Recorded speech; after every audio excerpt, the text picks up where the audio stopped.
Welcome to the first episode of the new version of ABR TV, produced by the Augusta Basketball Report. I'm your host, Chad Cook, and on our first episode of the new version of ABR TV, our first guest is Rodney Johnson, head coach of the Southern Kings 15 and under AAU team. We chose Rodney as our guest for several reasons. Number one, his squad just finished a fine run through the AAU season, one that took his crew of rising sophomores all throughout the country. Also, Rodney's players are likely to make a huge impact on the basketball scene in high school basketball here in Augusta, Georgia this upcoming season. Also, Rodney just generally has a lot of knowledge about teams and players in our area and beyond. Rodney, welcome to ABR TV. Oh, what's going on, Chad? Nice to have you. Okay, so before we talk about the players, I want to talk about the team. The Southern Kings. So tell us about the travel and the grueling schedule that your team played from March to July. Oh man, this right here is my first year with the organization. Me, myself, Damian Key, who's pretty much the director, and also Coach Marcus Gibbons, who also coached. Before we sat down with this season, we wanted, with these guys being rising sophomores and we getting some of the top players around the area, we wanted to make this schedule meaningful, meaning that, we wanted to get out here, get them some exposure, but also have them compete against some of the top players in the country just to see where they stand at. And us also being sponsored with Under Armour, we got a couple of tournaments under our belt where we had to go to Dallas, Philadelphia, pretty much Tennessee, then we capped it off with going to Las Vegas. So with this schedule right here, we pretty much did what we accomplished to do, get some exposure, get some competition. So it was real worth it. Yeah, and you mentioned playing great teams, great players, getting these guys ready for their sophomore seasons in high school basketball, especially in July. You really played some tough teams, and you were able to beat some tough teams, CP3, Upward Stars. So was that a great way to end the season? No doubt. And that's pretty much why we wanted to play the tough schedule in the beginning, just to get prepared for July, which is the evaluation period. And, for most of the part, we played up. Even though we're a 15 and under team, we played 16 and under. Like you just piggyback when we played in the CP3 tournament, we actually made it to the Final Four there, and also to the Final Four in the Peach State, both 16 and under divisions. We played against a very good Upward Stars team, won that in the Elite Eight, and we also played against some good teams, Nashville Celtics out of Tennessee, Select Basketball out of Tennessee, and we played against CP3 15 and under team 3 times, and we won on all 3 occasions. All games was very close stuff. So that was a good way to cap off the July period, especially with scouts being out there and college coaches just to see us compete in that type of environment.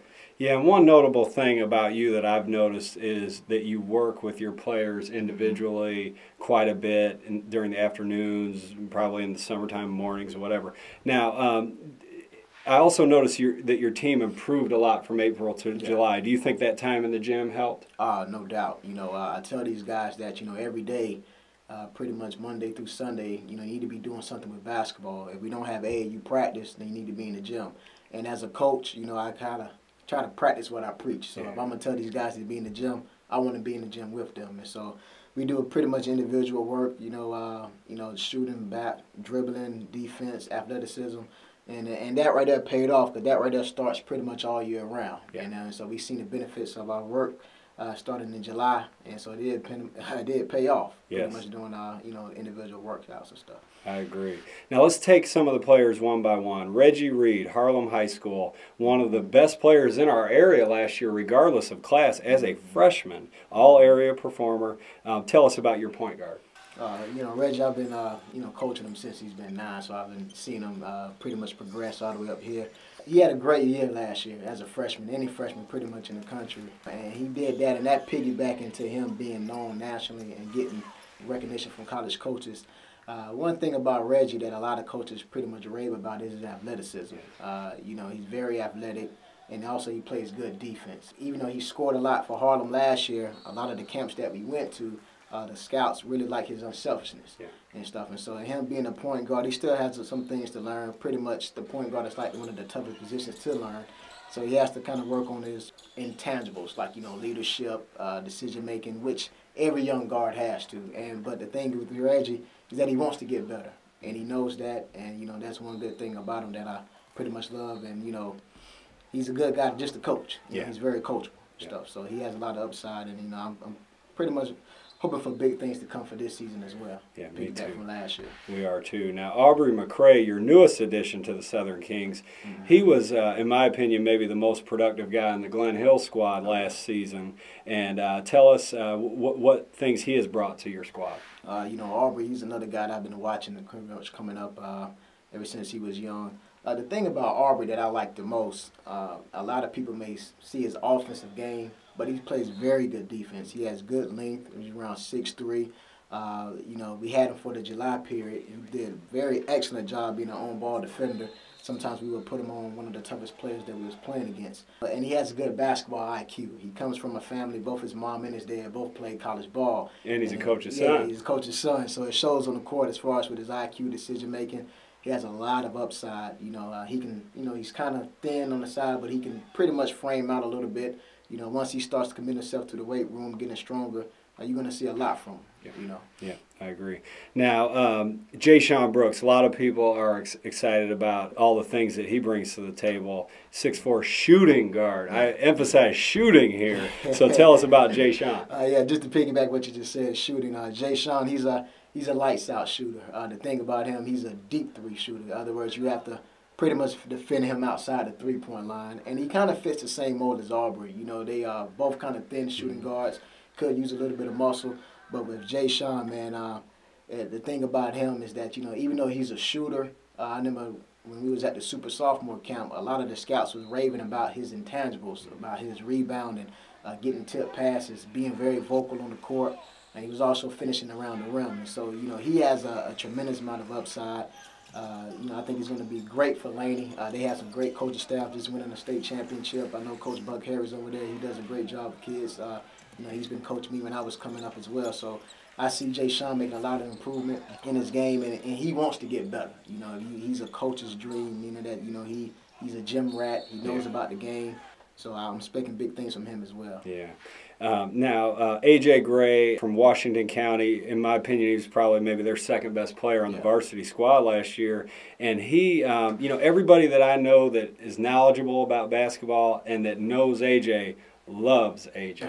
So tell us about him. Yeah, A.J., he's a great player. One thing about A.J. that sticks out, he has a great attitude. On the court, he has to keep the same demeanor, never gets rattled. You know, he goes out there and he plays, and he's also a two-sport athlete, which shows on the basketball court. You know, he was actually probably our leading rebounder. And, you know, and every time we run a four-guard system, and sometimes we would have to match up against 6, 7 guys, and he would always come to me and be like, "Hey, Coach, I got him." You know? And he would do a great job on the defender, man. Like, he's like his sister, both left-handed. You know, when he's going to the left, he's dominant. You know, he has to work on that right hand scoring, finishing on the right-hand side. But, you know, with A.J., with his ability, his strength, and using that football, man, he has a lot of upside. He's also a very good shooter as well. Yeah. You know, so he's another athletic guard, around 6'2". Right. Good kid. And with his father being a principal and a former coach, and his sister being such a successful basketball player, Alicia Gray, it seems just to be a great kid as well. Yeah. Now, here's a guess. You tell me if I'm right. Dontae Coleman, Butler High School, is he maybe your hardest worker?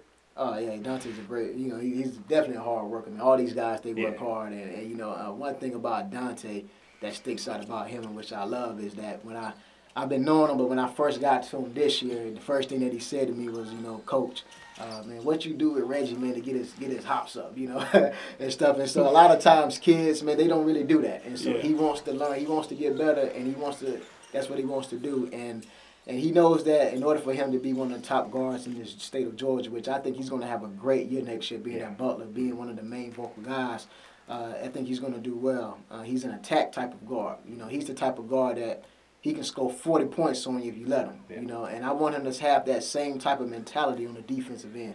A lot of times, you know, when we look at kids, we kind of judge offense. But, you know, I emphasize defense a lot as well. And I told Dontae in order for him to reach that level, that he has to make a commitment there, and he wants to. And he works out every day. He calls me up to go work out, and, you know, he wants to get better.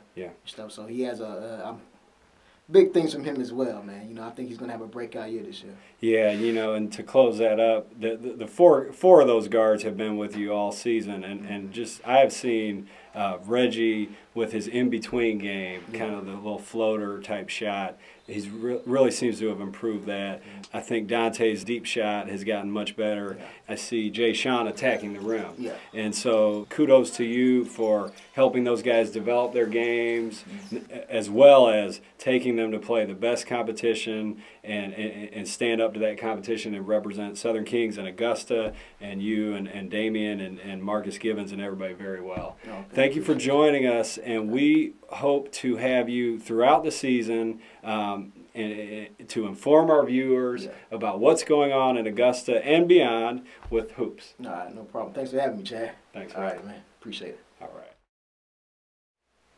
Now we have a special guest, Coach Kevin Kenny, the head coach of Evans High School. And Coach Kenny was kind enough to call games with me during the summer, and we value his insight. Coach, thanks for joining us. Glad to be here, Chad. Glad to have you now.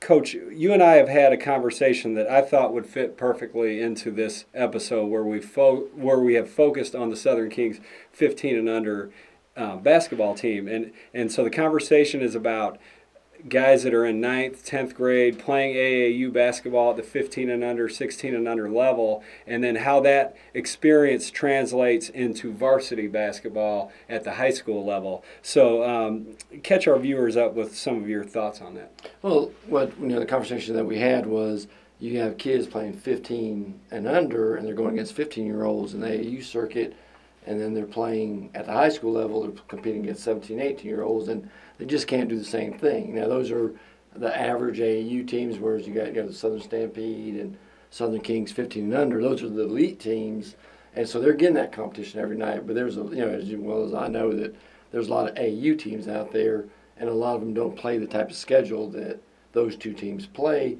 So when they're playing against kids, they're I don't want to say average players, but they're competing against the average 15-year-old, and when they get to the high school level, it jumps up to 17, 18-year-olds, and the things they do there at the 15 and under level, they can't necessarily get away with. In 2 or 3 years makes a huge difference. Oh, it does. It does, definitely. Yes. Now, and you've touched on the fact that when it comes to, or let me get your feedback on this, when it comes to the young men we talked about today, they all have a track record of making a major impact at the varsity level as freshmen.